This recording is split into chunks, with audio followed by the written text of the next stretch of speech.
When this happened in Avengers Endgame, I have no path. I do have a ride, though. Move it or lose it, airbag. it was a big deal. The idea for Asgardians of the Galaxy was briefly explored during Infinity War, with the best portrayal of Thor sharing screen time beside our favorite space orphans.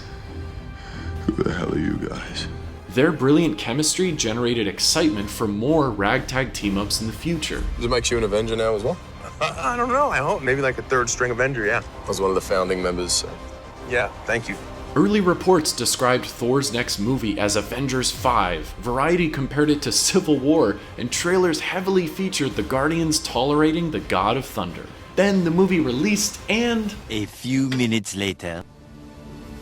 All right, bye. That's all we got? The promised team-up ended up an extended cameo. Suddenly, our hot air balloon of hype crash-landed, and fans were left to rewatch trailers thinking, So that was a fucking lie. now with Guardians Volume 3 released and Thor's future unknown, I want the fourth Thor we were promised. If Taika Waititi is no longer worthy, we need someone else.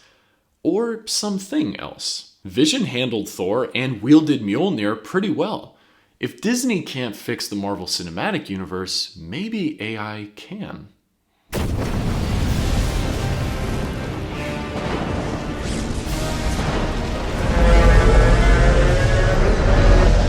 That is an Avengers level threat. First, we need a prompt, something the AI can chew on to generate our story.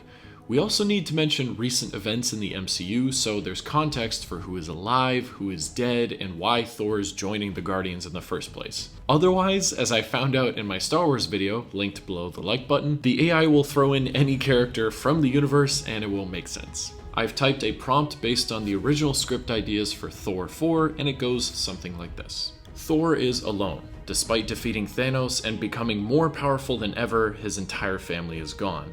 He no longer gets excited from battle and joins the Guardians of the Galaxy to help them gain a better reputation. Then for the characters, I just wrote Thor's description: wise and depressed god. He's scared of becoming desensitized to the worries of mortal beings because he's so powerful and wants to find new purpose outside of being a god. Which is more or less what I believe to be the end of Endgame. The story takes place across outer space, with different types of planets and celestial bodies being visited, and crucially, on these planets are populations that are divided on whether the Guardians and Thor are heroes or villains because they originally failed to stop Thanos. I think it's more interesting where it could go if they were still trying to gain a better reputation, and using the God of Thunder definitely helps boost your infamy, so to speak. Theme. I want to do coming of age, because Thor is finding a new purpose in his very long-lived life. Okay, so here's where I'm actually going to add in the original pieces of the Thor 4 movie based on deleted scenes, and this is where, like, the God Butcher comes in. Hello, Guardians. What's up, buddy? Can you open your eyes? My superheroing days are over. Thor has given up his hammer in an act of diplomacy. To me, it's a symbolic gesture for Thor to do this because it says he's not interested in war or conquering anymore the way his allfather Odin was. So what if Gorr started butchering other gods because he found Mjolnir and used it to kill them? It still is canon because remember, Thanos himself wielded one of Thor's hammers, and if Thanos can pick up one of Thor's hammers, I'm sure Gorr can. And it would be really interesting because then the galaxy can blame Thor whether they think he's done the killings or not, even if it's just because he didn't safeguard the hammer well enough to keep it from being stolen. You could literally have the living tribunal put Thor on trial for the crimes of killing other gods, of having Thor have to face the crimes of his past that he did ever since the first Thor and even before that. Next. Basically taking notes from the very first episode in the Loki Disney Plus series, where Loki is charged with one crime, but once he watches back his entire life, he sees a lot of examples of everything else he's done. I think that's infinitely fascinating, and I'm really excited to see how this AI generates a story around that. Thor sat alone on the cold metallic floor of the spaceship, staring blankly at the window. The stars and planets flew by in a blur, but he hardly even noticed. He took a deep breath and exhaled, trying to calm the raging storm inside him.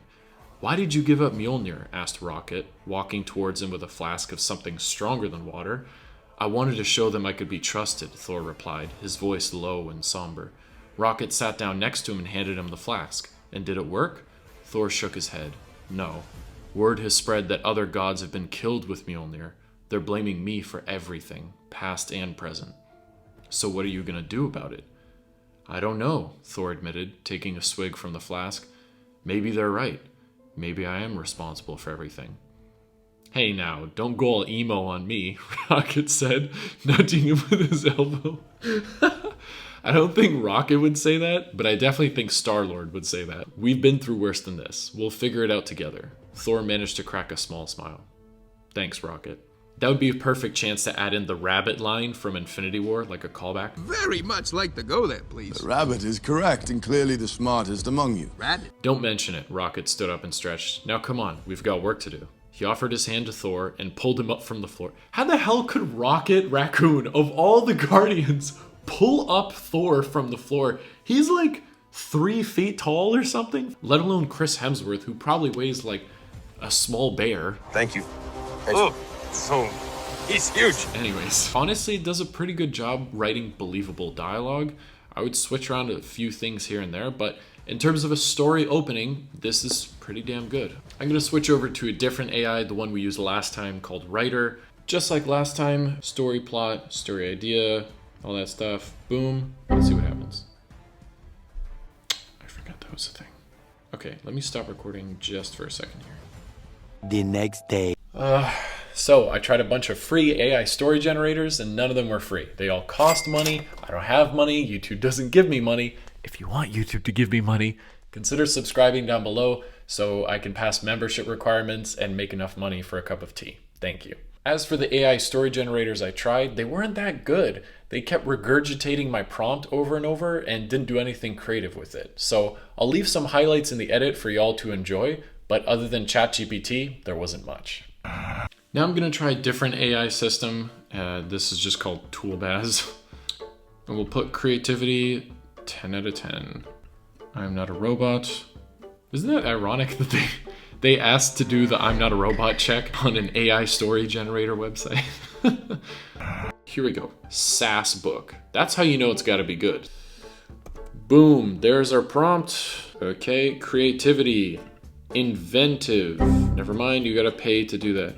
That's a big reason why making certain AI generated videos sucks.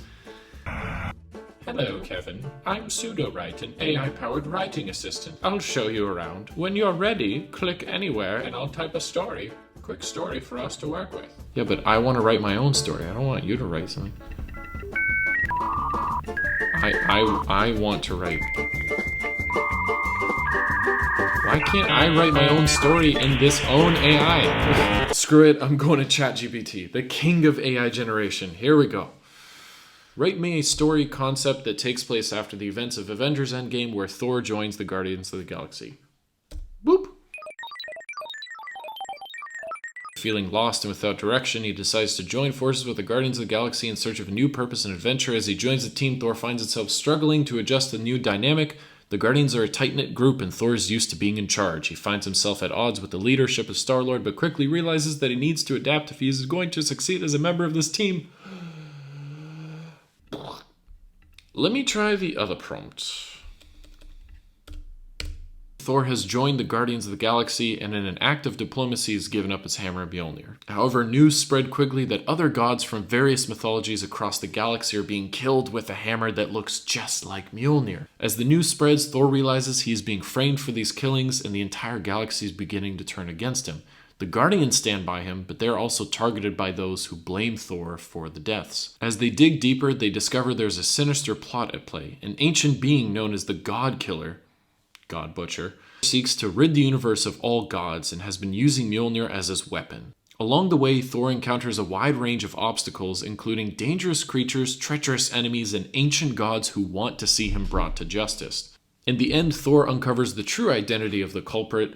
However, the experience has left Thor changed, and he realizes he can no longer simply rely on his brute strength and must also use wit and diplomacy to navigate the complicated political landscape of the galaxy. There's elements here I definitely enjoy. I like the idea of other gods wanting Thor out of the picture because technically there's been this systematic deconstruction of Norse mythology throughout all the Thor movies. You get rid of Odin, you get rid of Frigga, you get rid of Loki. Now Thor's the only real heavy hitter left, and getting rid of him would create a power vacuum for other gods to swoop in and lay claim to all the treasures, all the mystical powers or energies or whatever that are within Norse mythology. Even the land itself, the believers, the cults, the religion, whatever you want to say, like maybe they're after that, right? And perhaps Gorr the God Butcher could be almost like the mythological Winter Soldier who is set out upon other gods and sent to assassinate them, to erase them from mythology, so that the gods behind the conspiracy can enter that power vacuum, steal all the riches, the gold, the belief of people, the support, whatever it is, for their own nefarious needs. That'd be pretty interesting. I think that would be cool. I've cobbled together a plot based on all the AI generated stuff. And you guys let me know in the comments below if this would be a better movie than the Thor Love and Thunder we got. After Avengers Endgame, Thor goes out with the Guardians of the Galaxy and the thrill of battle has left him, right? He's feeling dejected. He's feeling like there's nothing left to fight for. It's time to be more of a pacifist, more of a diplomat. So he puts Mjolnir to rest as a symbolic gesture to the galaxy. He is no longer a warlord or a conqueror. He is a god of peace and wisdom. Then, secretly, other gods within the mythology, within the galaxy, utilize Gorr as a Winter Soldier, basically.